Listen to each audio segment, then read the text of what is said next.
Imagine walking out of the doctor's office with a terminal diagnosis.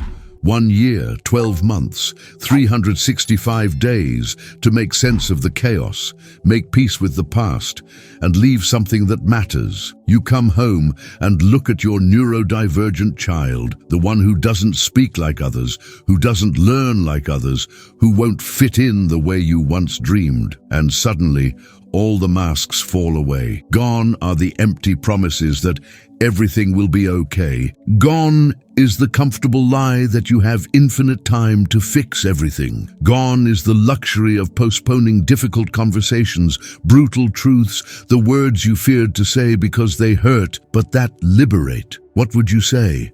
Not with a mouth full of feigned hope, but with a soul laid bare before imminent death. What wisdom would you carve in stone for them to carry when you're no longer here? This isn't a script about dying.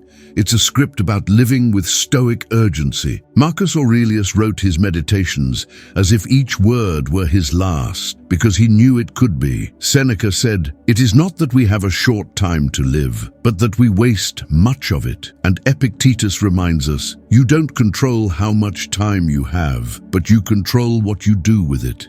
Most parents spend their entire lives protecting their children from the truth, protecting them from the harshness of the world, from their own limitations, from the cruel indifference of a society that wasn't built for them. But if you knew you only had 1 year, would you keep protecting or would you start preparing? In this video, we'll explore the 7 brutal truths you would leave written. Not the pretty things that fit on birthday cards, but the philosophical, existential, practical, and deeply loving truths that only a parent facing death has the courage to say. Truths that come from Heracles, Epictetus, Marcus Aurelius, Seneca, Jung, Musonius Rufus, and Cleanthes. Thinkers who understood that true love doesn't protect from life, but prepares for it. You'll discover why you can't save them, why the world won't change, why they need inner fortresses, not external promises, why you need to stop doing everything for them before it's too late, and why, even after you're gone, these words will be enough. If this resonates with you, if you're also tired of comfortable lies and want the naked truth of philosophy applied to real life, leave a comment with the word truth. Subscribe to the channel and hit the bell, because every video here is made as if it were the last. Share with other parents who need to hear this. Now take a deep breath, because the first truth is the most painful. The first truth, I cannot save you and never could. The most brutal truth you need to leave written for your neurodivergent child is this: you cannot save them, you never could. And dying without telling them this would be leaving them trapped in the illusion that someone,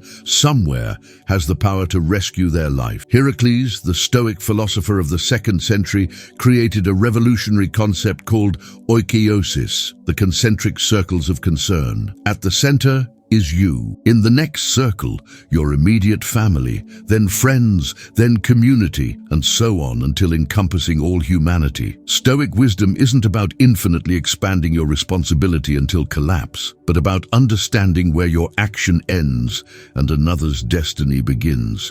Your child with autism or ADHD is not within your circle of control. They're in your circle of love, yes. Of influence, perhaps, but not of total control. You don't control whether they'll speak fluently. Don't control whether school will embrace them. Don't control whether they'll have friends, relationships, jobs, independence. You can fight for it. You can create conditions. You can offer tools. But you can't guarantee anything. And this truth isn't cruel, it's liberating. How many nights have you lost trying to fix something that isn't broken? How many therapies, how many doctors, how many miracle methods have you chased as if it were your divine mission to transform them into someone else? And deep down, really deep down, it's not about them, it's about you. It's about your need to be the hero, the savior, the one who solved the impossible. Jung would call this the savior complex, the projection of your own unhealed wound onto the child. You want to save them because on some deep level, you're still trying to save the child you once were, the one who wasn't seen, wasn't understood, wasn't enough. And now you project this redemptive mission onto your child, as if their healing would heal you. But child, if I have 1 year to live, I need you to know I am not your savior, and you don't need one. Epictetus, who was enslaved before becoming a philosopher, said something that should be carved on every parent's wall. Do not seek for things to happen the way you want them to. Rather, wish that what happens happen as it does, and you will be happy. This isn't conformism. It's radical discernment between what's in your hands and what isn't.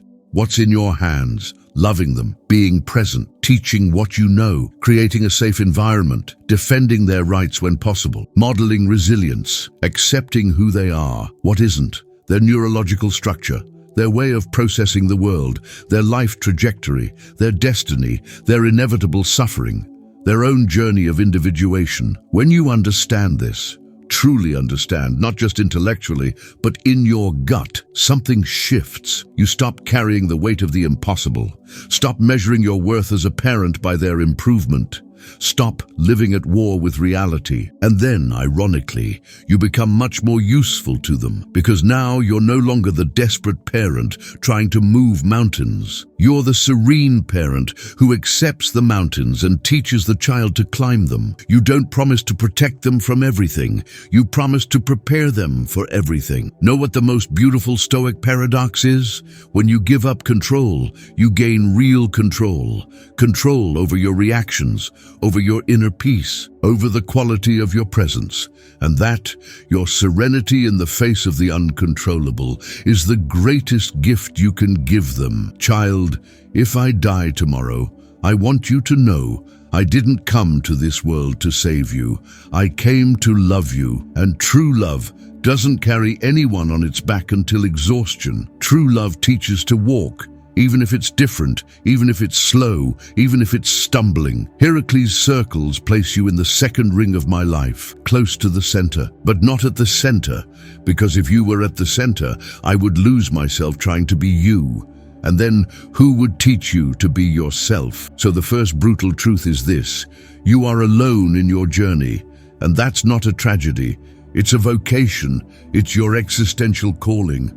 Accepting this is the first step to becoming whole. Reflect, what if your greatest limitation wasn't your child's autism, but your illusion that you can prevent their suffering? The second truth, the world won't change for you, but you can change within it.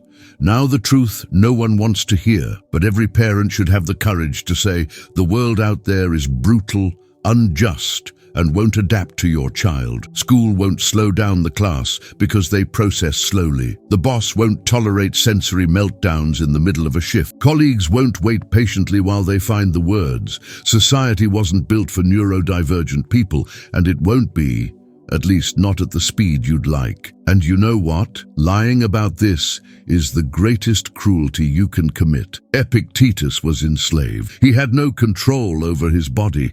It belonged to another man, but he discovered the only freedom no one can take, inner freedom. And he systematized this in the dichotomy of control, which should be tattooed in every parent's mind. Things under your control: your thoughts, your judgments, your reactions, your values, your effort, your character. Things outside your control: others' opinions, the educational system, public policies, social structure, the casual cruelty of strangers, the future. Your child will encounter teachers who don't understand, will encounter peers who laugh, will encounter closed doors, will hear no more times than you can imagine.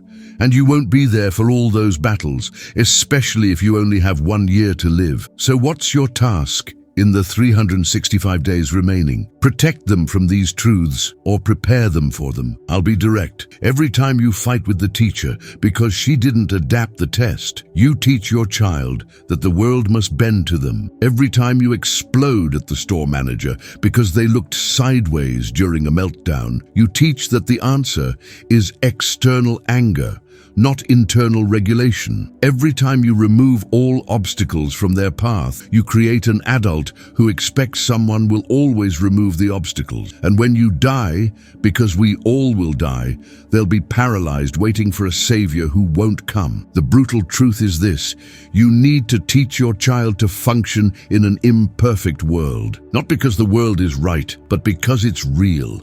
Epictetus would say, don't expect life to be fair, expect it to be difficult and prepare for it. This isn't pessimism.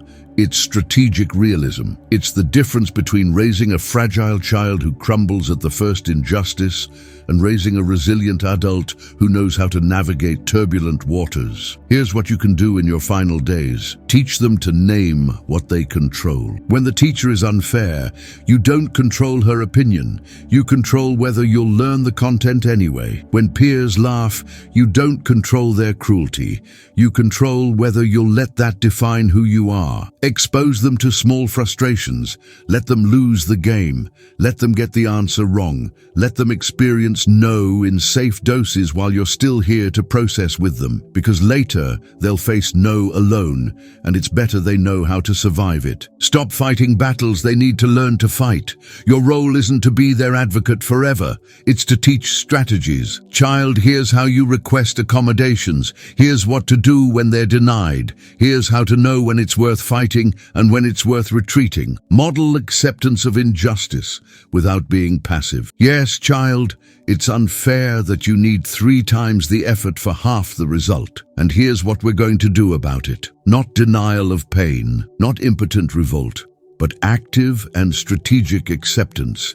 Here's the part that hurts. If you die without teaching this, you abandon them. Not physically, that's inevitable, but psychologically, because you leave them expecting a world that doesn't exist and unprepared for the world that does. Buddhism has a concept called dukkha, suffering as part of existence, not something to be avoided at all costs, but something to be understood and integrated. Your child will suffer, will be rejected, will fail, and the greatest violence you can do to them is pretending they won't. Musonius Rufus, Epictetus' teacher, taught that a parent's role isn't to create happy children. It's to create strong children, children who know the storm exists, but learn to hold the helm. So, child, if I have 1 year, I'll use each day to show you how the world really is. I won't filter anymore, won't lie that people will understand, because they won't. And you need to be ready. But here's the other side of the coin. The world doesn't change for you, but you can change within it. You can find the niches, can build your inner fortress, can choose battles, can develop unique skills, can create your own definition of success, can accept your limitations and still build a worthy life. You can't change that you were born neurodivergent, but you can change how you respond to it. And that fundamental choice between victimization and agency is the only thing that matters. Reflect. Are you preparing your child for the real world or for the world you wish existed? The third truth, Marcus Aurelius lost 9 children and still wrote about gratitude. Marcus Aurelius, Emperor of Rome, the most powerful man in the known world, buried 9 of his 13 children. 9. Read that again. It wasn't an isolated tragedy. It was a brutal succession of small coffins, empty cribs, names he barely had time to learn before needing to forget them to avoid going mad. Vibia Aurelia Sabina dead at 3, Titus Aelius Antoninus at 4, Hadrianus at 7, Tiberius Gemellus Antoninus at 3, the twins Fadilla and Cornificia still infants, Marcus Annius Verus at 7, and Annia Galeria Aurelia Faustina, whose age at death wasn't even recorded, as if history had grown tired of counting. And you know what Marcus Aurelius did? He continued governing the empire, continued leading wars on the Germanic frontiers, continued writing his Meditations, that philosophical journal you know, full of wisdom about acceptance, gratitude, and serenity. He didn't write a single treatise about the injustice of losing children, didn't curse the gods, didn't abandon his duties. He wrote, "You can rid yourself of many useless things among those that disturb you, for they lie entirely in your opinion. And you will then gain for yourself much room by comprehending the whole universe in your thought and by contemplating the eternity of time." How? How does a man bury 9 children and still speak of contemplating eternity with serenity? Because he practiced Memento Mori. Remember that you will die, not as morbid depression, but as radical urgency to live well now. He knew he didn't control how many days his children would have, so he controlled the quality of the days he had with them. And here's the truth you need to leave written for your neurodivergent child. It doesn't matter how many years you have ahead, 1, 10, 50, you're already dying. We all are. The terminal diagnosis only makes explicit what was always true. The question isn't, how much time do I have? The question is, what do I do with the time I have? You think Marcus Aurelius spent nights obsessing about the future of the children who were still alive? Think he wondered, what if they don't become emperors? What if they don't marry well? What if they're not accepted by the Senate? No, he knew each day was borrowed, so he loved them today, taught today, was present today. And when they died, he mourned, because he was human, but didn't revolt against fate.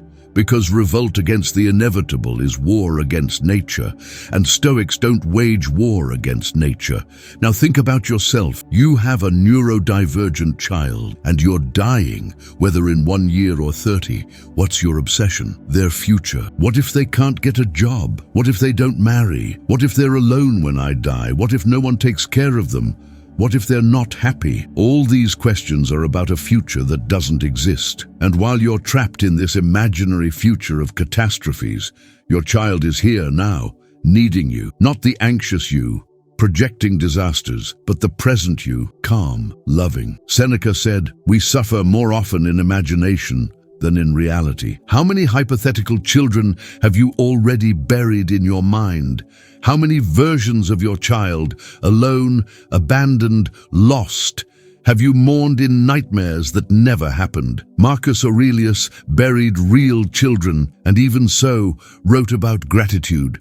Gratitude for what? For the time he had, for the mornings he woke and they were still breathing, for the smiles, for the small victories, for the honor of being a father, even if briefly. If you have 1 year to live, you can spend 365 days suffering over the future you won't see, or you can spend 365 days being grateful for the present you still have. Here's the brutal truth. Marcus Aurelius lived, and you need to leave written.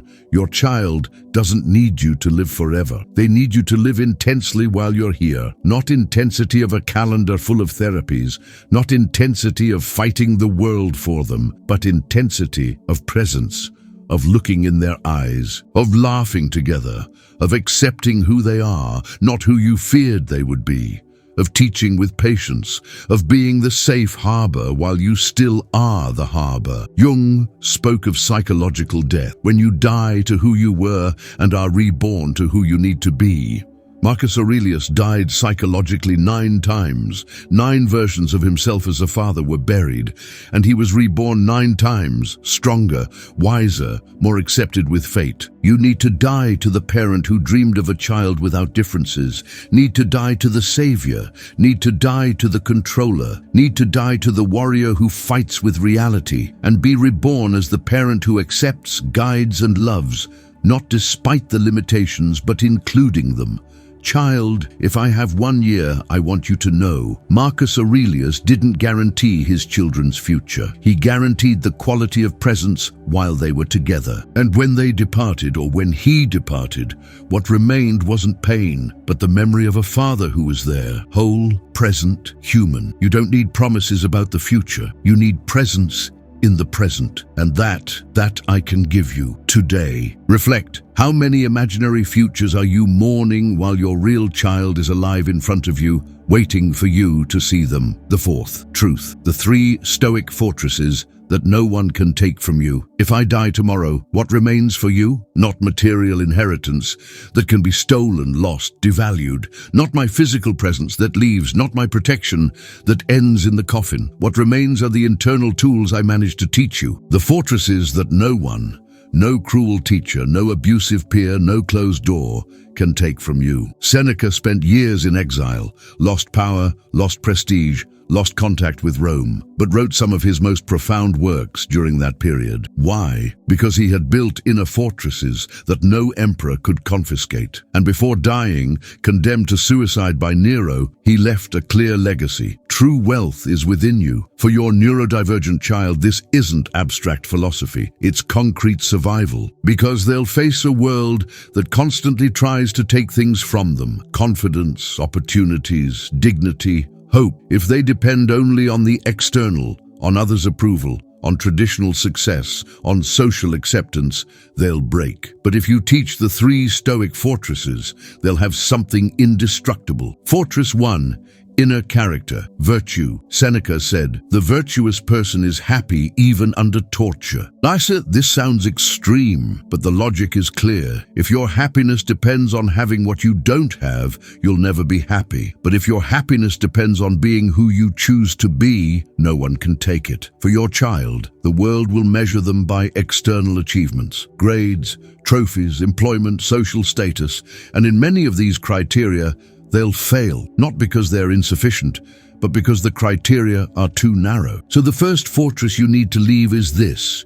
Your worth isn't in what you do, but in who you are. Teach them to ask, in each situation, am I being fair? Am I being courageous? Am I being kind? Am I being honest? These are the 4 cardinal Stoic virtues: justice, courage, temperance, wisdom. And they're the only metrics that matter. When peers laugh at them on the playground, they can't control their cruelty, but they can control whether to respond with cruelty or dignity. When the teacher treats them unfairly, they can't control the injustice, but they can control whether to lie to defend themselves or maintain the truth. Character is what remains when everything else is taken, and you build character in small, daily, repeated decisions. Child, every day you have 1,000 chances to choose who you are. Choose to be good. Choose to be courageous. Choose to be yourself, even when it's difficult. Fortress 2. Practical reason.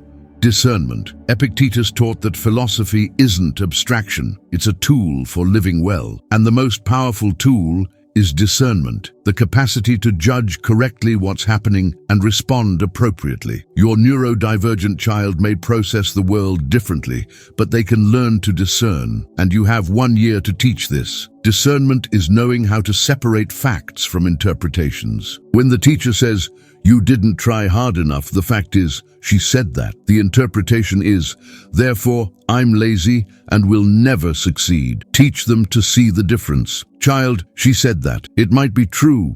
It might be false. It might be that she doesn't understand how you try. What's true is that you control your effort, not her opinion. Discernment is recognizing triggers and patterns. If they have a sensory meltdown every time there's a noisy family gathering, that's not weakness, it's information. Child, you now know that intense noise dysregulates you. That's not your fault, it's your biology. Here are 3 strategies to deal with it. Leave early. Use headphones, warn people. You don't control the noise, you control your response to it. Discernment is knowing when to fight and when to retreat. Stoics weren't passive pacifists. They fought when it was wise to fight, but they also retreated when the battle was useless. Child, not every provocation deserves a response. Not every injustice can be resolved. Sometimes wisdom is knowing when the game isn't worth playing. Fortress 3. Emotional resilience. Prososh is a little-known but profoundly powerful Stoic concept. Vigilant attention to your own thoughts and reactions. It's the capacity to perceive in real time what's happening in your mind and redirect before exploding. For children with ADHD and autism, who often have intense emotional dysregulation, this is pure gold. Teach your child to observe themselves, not with judgment, but with curiosity. Child, when you feel anger rising, pause for 2 seconds, just 2, and ask, what's happening inside me? Why did this hit me so hard? Do I control this? This isn't repressing emotion, it's knowing it. It's creating a space between stimulus and response where freedom lives. Seneca said anger is a form of temporary madness, and he was right. Neurologically, when you enter amygdala hijack, your prefrontal cortex shuts down. You literally lose access to reason. But prososh, this trained attention, can interrupt the hijack before it happens. Child, every time you manage to pause before reacting, you're practicing freedom. Not freedom from feeling, but freedom to choose what to do with what you feel. This is trained, with repetition, with patience, with failures. But if you have 1 year, you have 365 opportunities to model this for them. The final practical application. These 3 fortresses, character, discernment, emotional resilience, aren't philosophical abstractions. They're muscles, and you develop them in concrete situations. Monday, they make a mistake in front of the class. Fortress 1. Making a mistake doesn't change who you are. Your worth isn't in your performance. Tuesday, they're excluded from the group. Fortress 2. They excluded you. That's the fact. Therefore, I'm undesirable is interpretation, and interpretation you can change. Wednesday, they explode in a meltdown. Fortress 3. Let's pause. Let's breathe.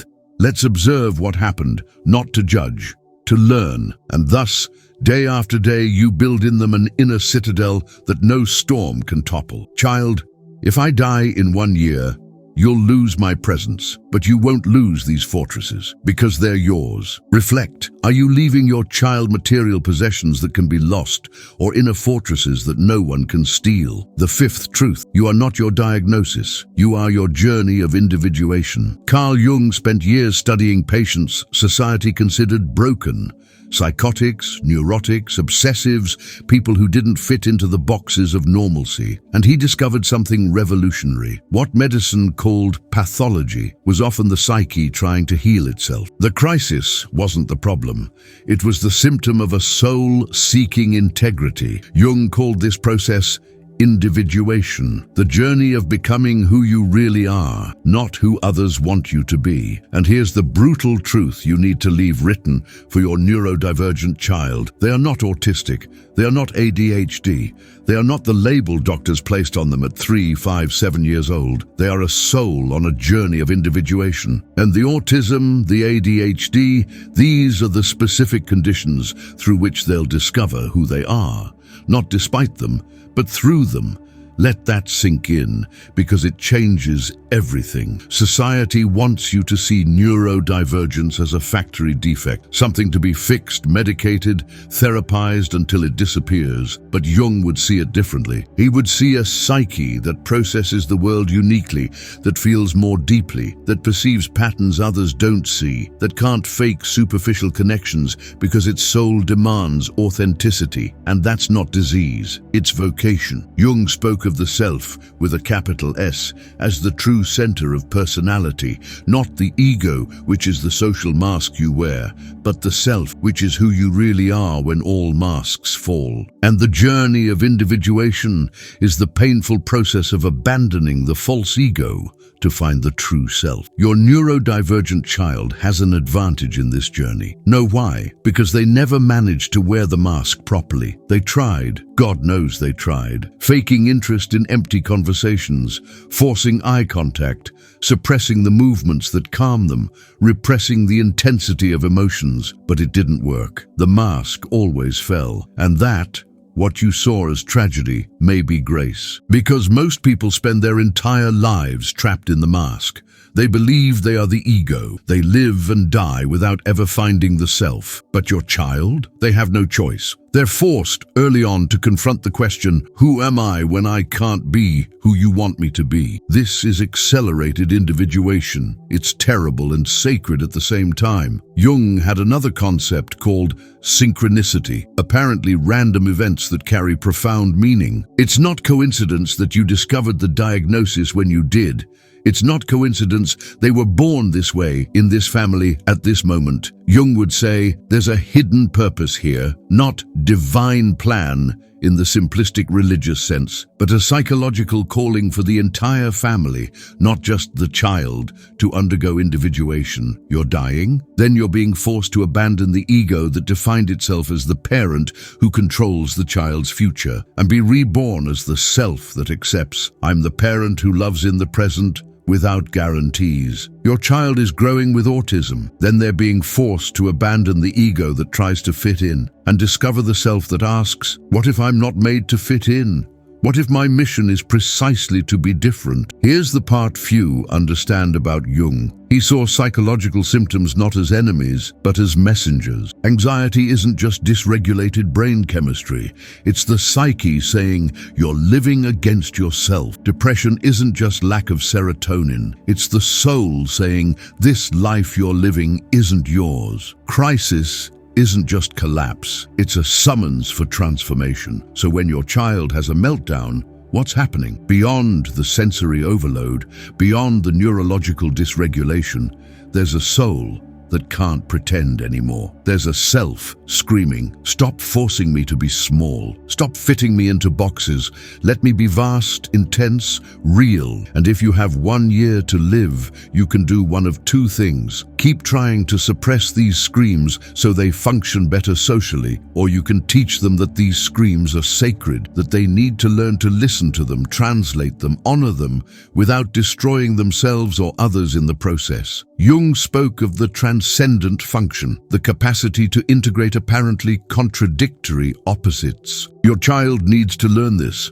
I can be authentic and functional. I can honor my sensitivity and establish boundaries. I can be different and belong to the world, not by erasing who I am, but by finding the spaces where who I am is valuable. This is mature individuation, not adolescent rebellion of I'm different and the world can go to hell, but also not self-destructive conformity of I nullify myself to be accepted. It's the third way. I am who I am, and I'll find wise ways to express this in the real world. And you, if you have 1 year, your task isn't to ensure they become like everyone else. It's to ensure they become whole, that they integrate the rejected parts of themselves, that they accept their intensity, their uniqueness, their peculiar way of existing, not as a defect, but as identity. Jung said something every parent of a neurodivergent child should tattoo on their soul. I am not what happened to me. I am what I choose to become. Your child is not the diagnosis, not the report, not the sum of symptoms. They are an expanding consciousness, a soul seeking wholeness, a self trying to emerge through the specific limitations and possibilities of this body, this brain, this life. And the question isn't, how do I fix this? The question is, who are they becoming through this? Child, if I die tomorrow, I want you to know, you don't need to be cured. You need to be discovered. You don't need to fit in. You need to find yourself. You're not a problem to be solved. You're a mystery to be lived. And the journey of becoming who you are, this tortuous, painful, glorious journey of individuation, is the only purpose that truly matters. Reflect, are you trying to fix your child, or are you witnessing their journey of becoming who they truly are? The sixth truth, I will die and you will remain. That's why I need to stop doing everything for you. Here's the truth that will hurt more than all the others. You're destroying your child by loving them too much. Not out of malice, not out of cruelty, but out of fear. Fear they'll suffer, fear they'll fail, fear that when you die, they won't survive alone. And so you do everything for them, solve all problems, remove all obstacles, and call it love. But it's not love, it's fear disguised as protection. Musonius Rufus was Epictetus's teacher and one of the great Stoic thinkers on parenting. And he said something that should be carved on every refrigerator door. The role of the parent is not to make the child's life easier. It's to make the child stronger for life. You have 1 year, 365 days to prepare your neurodivergent child for a world where you won't be. And every time you tie the shoe, they could tie themselves.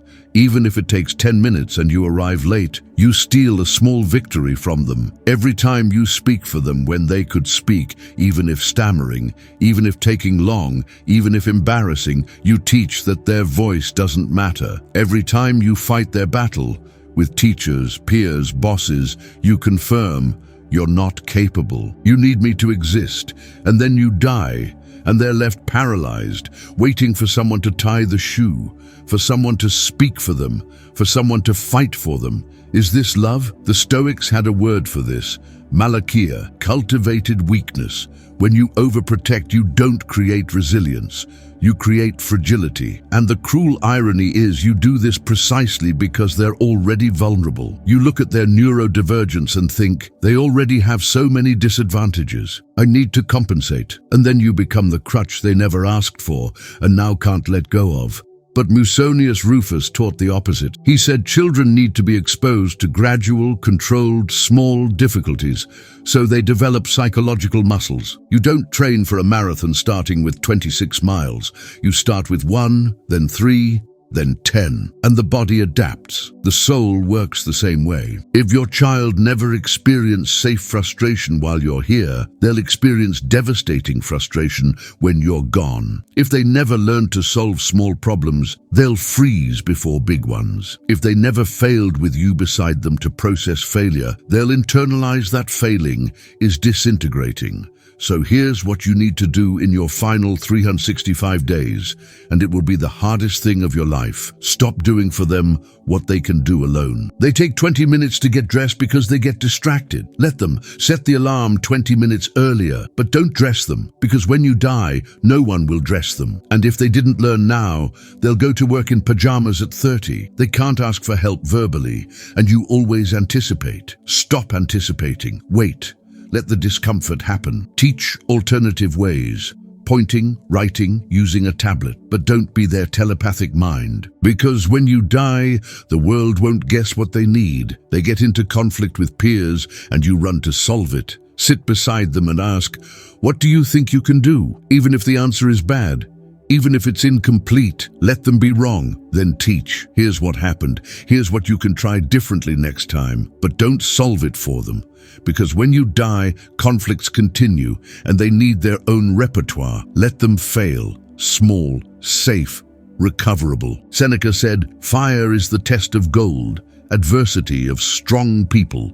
Let them experience small adversities now. Let them forget homework and get scolded. Let them arrive late and feel embarrassed. Let them try to make friends the wrong way and be rejected. Let them cook and burn the food. Let them take the wrong bus and have to ask for information. Does this seem cruel? It's not. Cruel is protecting so much that they become dependent. And when you die, the protection dies with you, but the dependency remains. Teach self-sufficiency as an act of supreme love. Aristotle said education is teaching the child to delight in doing what must be done. So you teach practical skills not as punishment, but as gifts of freedom. Child, I'm going to teach you to cook 3 simple meals, not because I want work, but because when I die, you'll be hungry and there won't be anyone to cook. So this is my last inheritance. You won't go hungry. You'll know how to make rice, eggs, and pasta, and that's more valuable than any money I'll leave. Child, I'm going to teach you to take public transportation alone, not because I don't want to take you, but because when I die,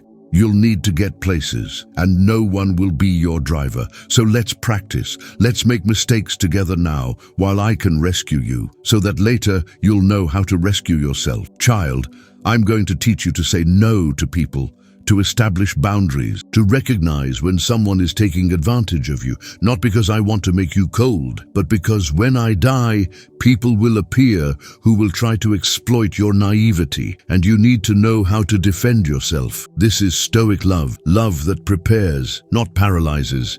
Buddhism has a concept called upaya, skillful means. Sometimes true compassion looks harsh.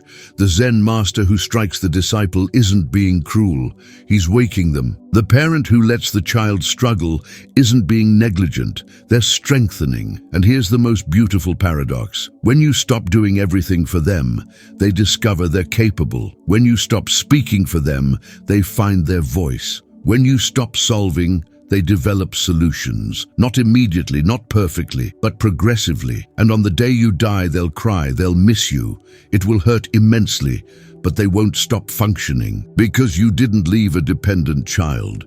You left a prepared adult. Child, if I have 1 year, I'll spend each day making my presence progressively less necessary, not because I don't love you, but because I love you too much to condemn you to helplessness when I'm gone. My last act of love is teaching you that you don't need me to survive. You'll miss me, but you won't break. And that's all a dying parent can hope for. Reflect. Are you raising a child who will collapse without you, or an adult who will miss you but remain standing? The seventh truth. My body will depart, but these words will remain, and they are enough. Cleanthes of Assos, disciple of Zeno and teacher of Chrysippus, wrote one of the most beautiful texts of ancient philosophy, the Hymn to Zeus. It wasn't about an anthropomorphic god on Olympus. It was about Logos, the universal reason governing all things. And the most powerful verse says, "Lead me, O Zeus, and you, O destiny, wherever you have assigned me. I will follow without hesitation. And if I resist through my cowardice, I shall still have to follow." Read that again. Cleanthes was saying, destiny will happen anyway. You can go with dignity or be dragged screaming. You can accept or you can fight. But the end is the same. The only thing that changes is the quality of your journey there. If you have 1 year to live, destiny is set. You will die. Your child will remain, and there's no therapy, no money, no prayer that will change that. So you have two options. Spend 365 days fighting the inevitable, bitter and terrified, or accept with stoic serenity and use this time to leave something eternal. I'm not talking about material possessions. I'm talking about living principles, about truths carved into their souls so deeply that not even death can erase them. Because here's the last brutal truth, and the most liberating of all: your body will depart, but the words you left written in their consciousness are indestructible. You don't need to be physically present to be eternally present. Marcus Aurelius died on the Germanic frontiers, far from Rome, far from family. His body was cremated according to Roman custom, turned to ashes, disappeared. But his meditations, those private notes he never intended to publish, survived almost 2,000 years. And today, parents in the 21st century, on continents he never imagined existed, still read his words and find strength. He's not here, but he is. Seneca was forced to commit suicide, cut his wrists, took hemlock, inhaled hot vapor until he died. His body, the one that walked through Rome, that embraced his son, that wrote by candlelight, vanished centuries ago. But his letters to Lucilius continue teaching parents to deal with loss, fear, uncertainty. He's not here, but he is. Epictetus died poor, left no inheritance, left no monuments, but he left the Enchiridion, the manual for living well. And 2,000 years later, a parent with an autistic child opens that little book and reads, "Do not seek for things to happen the way you want them to. Wish that what happens happen as it does," and breathes and continues. Epictetus is not here, but he is. Do you understand the pattern? The body is temporary. It always was. You will die in 1 year, in 10, in 50, and turn to dust. But the principles you leave carved into your child's soul, those are eternal. Those they'll carry when they're 30, 50, 70. They'll remember your voice. They'll hear your words. They'll apply your wisdom. And then they'll transmit it to their children and to grandchildren. And your essence, not your body, but your philosophy of life, will propagate through generations. This is real immortality, not the religious fiction of heaven and hell, but the concrete continuity of values, wisdom, inner fortitude. So if you have 365 days, here's your final mission. Make explicit what was always implicit. How many times have you acted with wisdom but didn't explain why? How many times have you demonstrated resilience but didn't verbalize the principles? Your child saw you be strong, but do they know why you chose strength instead of despair? Do they know what philosophy sustains you when everything collapses? Now, it's time to say it. Child, when I accept your diagnosis without revolting against destiny, this isn't resignation. This is Stoicism. It's Cleanthes saying, "Lead me, O destiny. I choose to go with dignity." Child, when I let you fail and don't run to save you, this isn't coldness. It's Musonius Rufus. It's love that prepares, not paralyzes. Child, when I focus on the present instead of panicking about the future, this is Memento Mori. Marcus Aurelius buried 9 children and continued writing about gratitude. I have you today, and today is enough. Child, when I teach you to separate what you control from what you don't, this is Epictetus. It's the only freedom no one can take from you. Child, when I remind you that you're not your diagnosis, this is Jung. It's individuation. It's becoming who you truly are. Name the principles. Make them explicit. Carve them in words, in letters, in videos, in repeated conversations. Because when you die, they won't remember ordinary days. They'll remember the words you repeated, the lessons you emphasized, the truths you hammered into their consciousness until they were engraved. And here's the final part, the most important. These words are enough. You don't need to be alive for them to survive.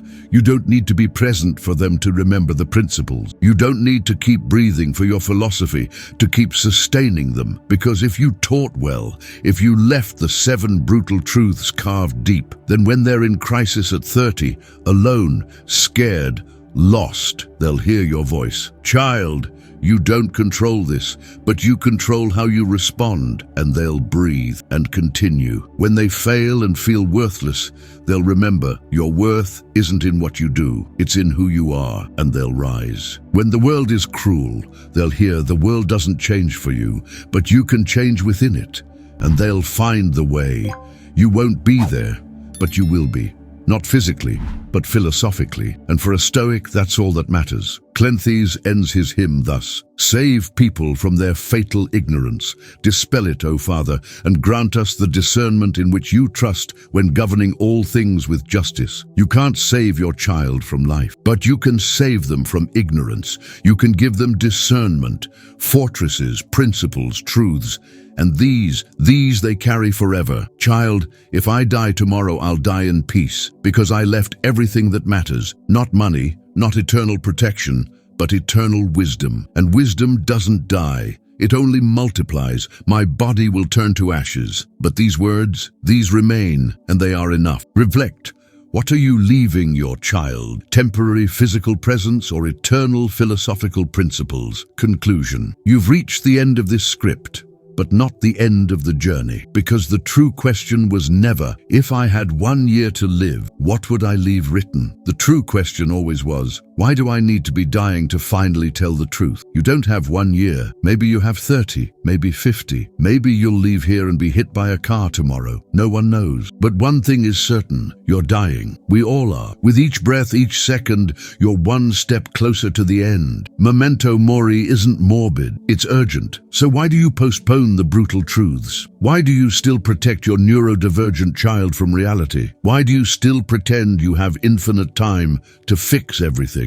Why do you still measure your worth as a parent by how much you can control the uncontrollable? In the last lines of this script, you encountered 7 truths, but they all converge to a single Stoic summons. Live as if each day were your last. Teach as if tomorrow you won't be here. Love as if death were listening. You can't save them, but you can love them. The world won't change, but they can change within the world. You will die, but the principles remain.